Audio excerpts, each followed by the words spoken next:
Welcome back to Inflection Point, where we cover everything that is succession and exit plan related. I'm Kevin Conner, the CEO of the Retirement Planning Group. We are a dedicated fee-only 100% fiduciary firm that manages over $2.5 billion, and we fall underneath the Cetera family. And with me, I have my co-host, Tom Saboto, who is Cetera's Corporate Development Director. Tom, thanks for being here today. Appreciate it, buddy. It's always great to be here. Yeah, well, as a reminder, this podcast is really been built to demystify the concept of succession planning and exit planning. We are here to go over how it works, what are some of the pitfalls, where could you make mistakes, but more importantly, what are some of the things that you can be doing to set yourself up for success. And again, today, I'm lucky enough to have Angela Brill, who's joined us on previous podcasts.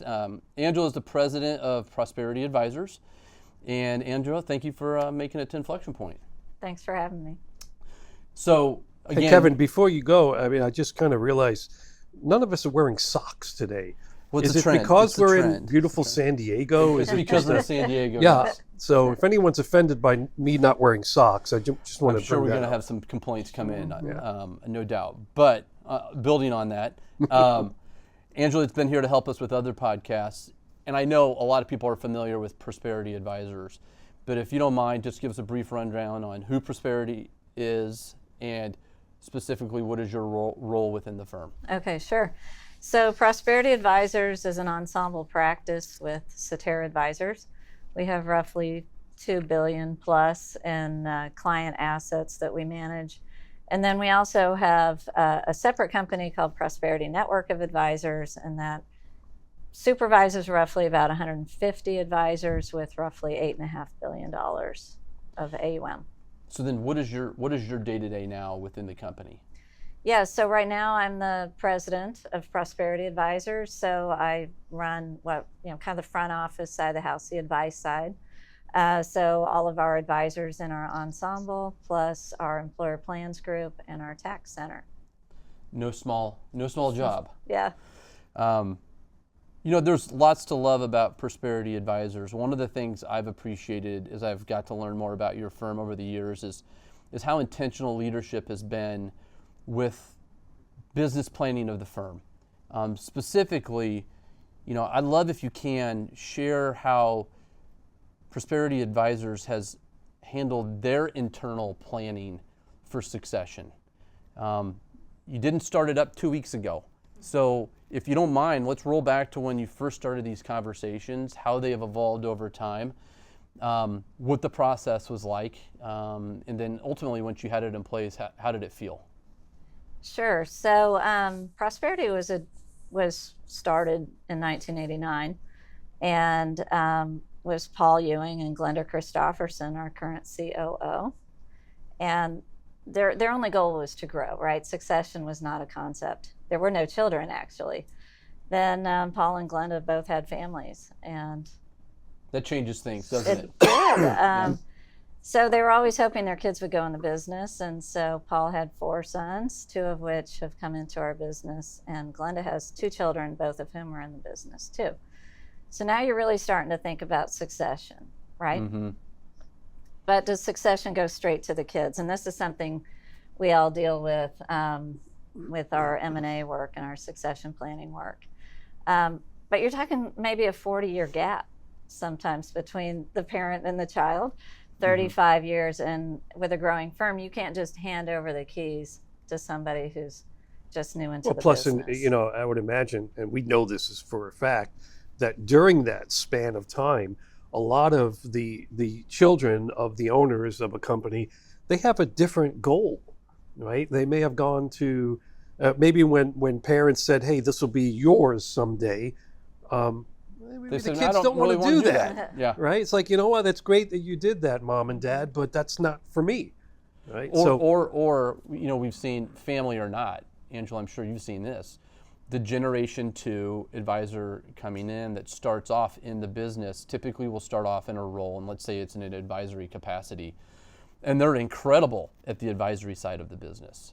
But as you just were laying out the complexity of your firm, it's more than being an advisor at a certain point. You're now managing groups of people in the strategy and getting out in front of certain aspects of the business as it's growing and as it's scaling. That's entirely different skill set. And just because you come in and you're good at it as an advisor doesn't always mean you're good at running the firm. And so that that starts to open up. And that's just another fact of life, right? Yeah. That's just, That's not family driven No. or not. That's just It's personality types and skill sets. correct. So as you've run through that and you know, I hear what you're saying, there's some family involved, do we, don't we? Are they interested, are they not interested?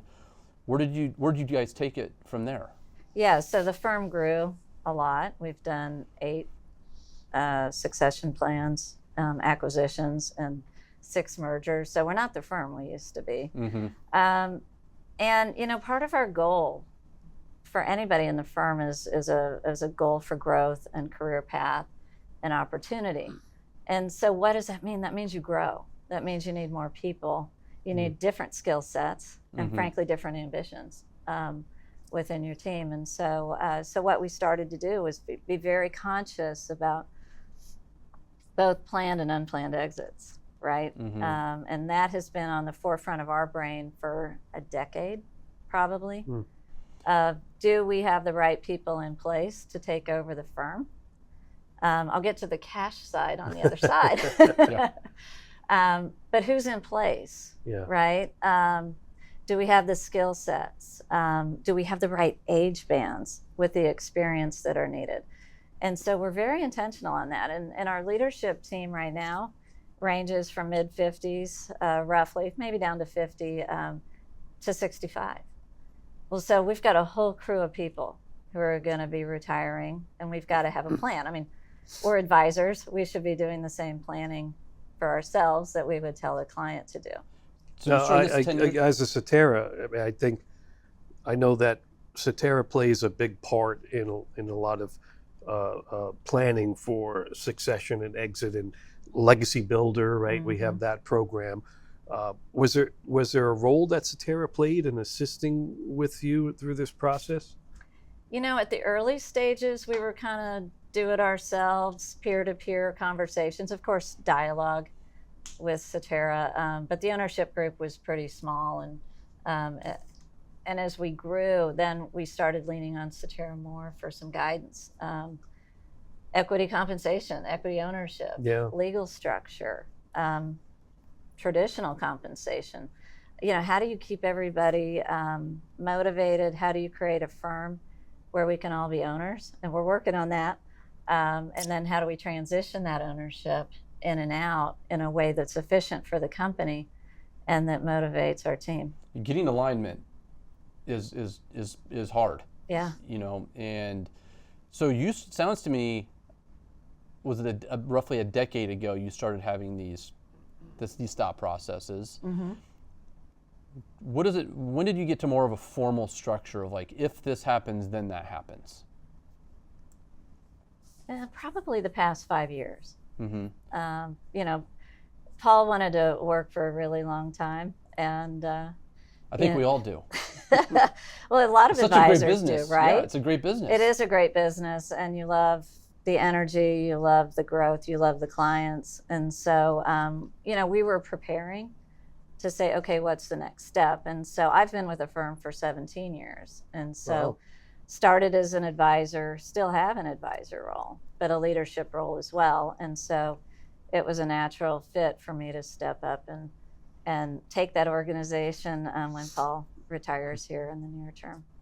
So when you had the plan built, did you broadcast it to the rest of the firm, or did you keep it fairly within the executive team itself? How did you handle that? As soon as we knew, we told them. Yeah. So, you know, we bandied a bunch of stuff around and tried to figure out, you know, how are we going to position everybody, the new roles, the new leadership, Paul's role with us after retirement. And so we needed clarity for the team before we went out. Well, that goes to your comment about alignment, right? Right. I mean, the sooner you get people buying into the process and feel like they're part of the solution, right? And they're part of the long-term plan, then they accept it. With right? career path, and they probably bring a lot of new ideas to the table as well. Well, you know, in a previous podcast, you brought up about an advisor who, you know, unfortunately passed away very quickly, and his staff didn't know the plan, Right.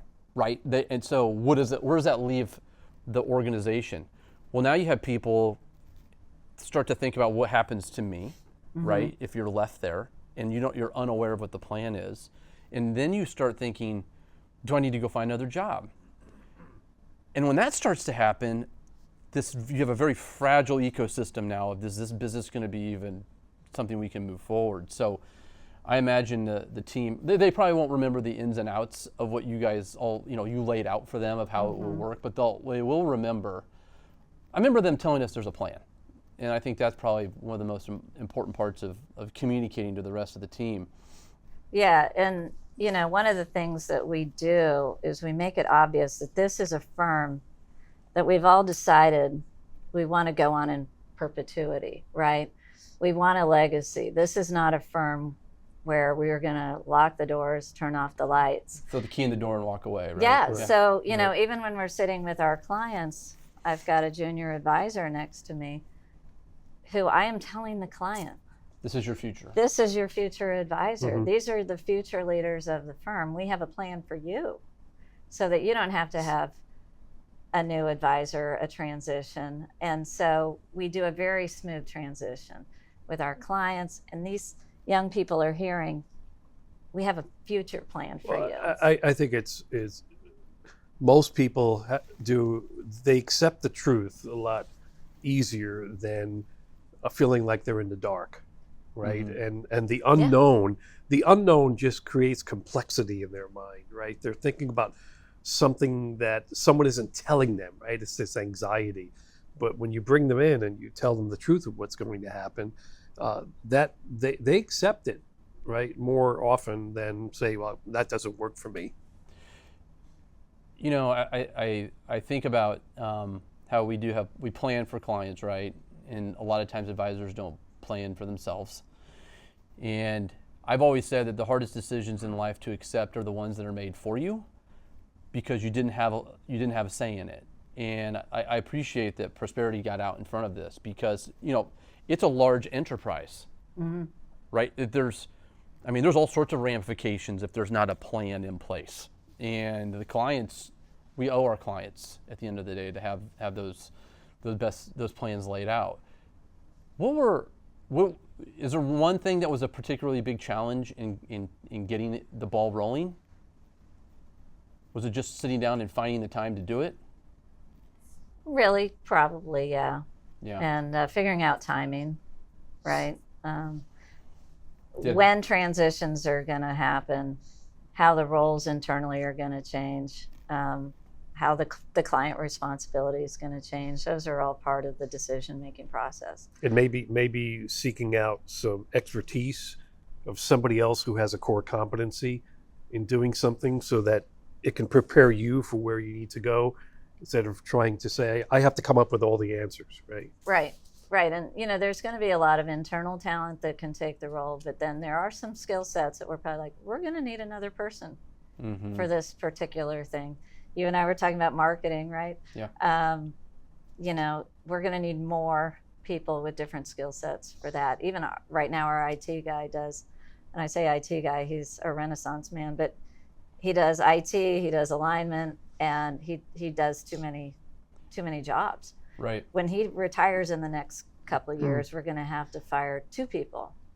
Yep. Yeah, it's key. You have a key man. What is a key man issue there, right? If someone retires or leaves, you're trying to backfill that, and it's like a mini succession issue within the company itself, because you've got this one person that's you almost held hostage if they were to retire on you, and so to think about that, how disruptive that is in that one area of the company. Imagine if the company doesn't have anything.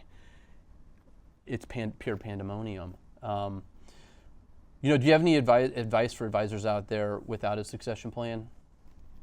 Do one. Yeah, get it. Tell your clients, right? Because excuse me, your clients may not be asking, but they're thinking about it. Right? Yeah, they want to know what's going to happen to me if something happens to you. Yeah. And we're all in this world with our clients where their CPA's retired, Their doctors are retired, and they're dentists, and they Right. hate the do-overs. They hate starting over. Especially the doctor, right? And Yes. the dentist, right? Because now the system is saying, hey, you get this letter Mhm. that says, I'm sorry, but after all these years, I'm retiring. And you'll be contacted by the new doctor who's taking over, right? That's Or not good luck, go find or good one luck, who's right? taking new Good luck, patients. go find Right. one, and then then you're trying to call around in your area, and it's like, sorry, I'm not taking on any new patients at this time, right? Right. Yeah, we owe it to our clients. We've taken really good care of them over the years, and this is part of taking care of the client. Well, and we talked about we talked about what clients think, right? We talk about the succession. Are they going to refer their children? Are they going to refer their friends if they don't have confidence that you're going to be around? Right. Probably not. If they're worried for their own selves, they don't want to put someone else in the same situation, right? Right. Yeah. And, you know, we were talking about some clients who hang on with their advisor a little too long, who would otherwise leave. If they knew there was a plan, they'd feel so much more at ease with the situation, as would your staff, right? To say, what's going to happen to me? Yep. Are you going to sell me out Yep. to some other firm? And who am I going to be working for? Yep. What's my job going to be? Am I going to have a job? So I would say get it done. I think that people may not realize, and you may have covered this before, that a succession plan is revocable, right? Of course. We talk about trust. Yeah. A succession plan, you can walk away from. It doesn't have to be perfect. Right. Right. Right. An imperfect plan is better than zero. Right. Right. So do something, and that's where, you know, Legacy Builder is a nice choice. It's the stopgap while you try to find Yeah. a perfect fit or something that maybe suits you the best. But you need to get something going. Right. And if you guys were advisors having a succession plan together, either one of you can walk away if at some point you go, this isn't a good fit anymore. Right. Well, if I get hit by a bus, right? Mm-hmm. That's what that succession plan should really be about, right? It's continuity of the business. And 10 years later, maybe that successor that you thought was the right person, that person may be at retirement age now and isn't the right person. Mhm. Right. But at least you kept the clients safe. As a fiduciary, you said you're in good hands if something happens. Yep. Mhm. Yeah. Angela, thank you so much for coming in here and pulling the curtain back on how Prosperity Advisors has handled this internally. I know I learned a lot hearing how you walk through the process, and I know that our listeners are going to be able to implement some of these things that you brought up today. So thank you. With that, succession planning isn't an intimidating process. It should be an empowering one. We, again, as owners of firms, owe it to our clients. We owe it to our staff. We owe it to our family to see that they are taken care of beyond our working careers. This is not good enough to sit around and hope and put it off for a distant future. Again, if this is a topic that you've been entertaining, then I, again, really encourage you to subscribe to Inflection Point, where we cover everything related to succession and exit planning. Thank you so much, Angela, for joining us here today. Tom, thank you for not wearing socks. I really appreciate that. Hey, look, and I'd say if you don't subscribe, call us, right? I mean, we're happy to talk through the process and educate people. So call us. Yeah, we're open books.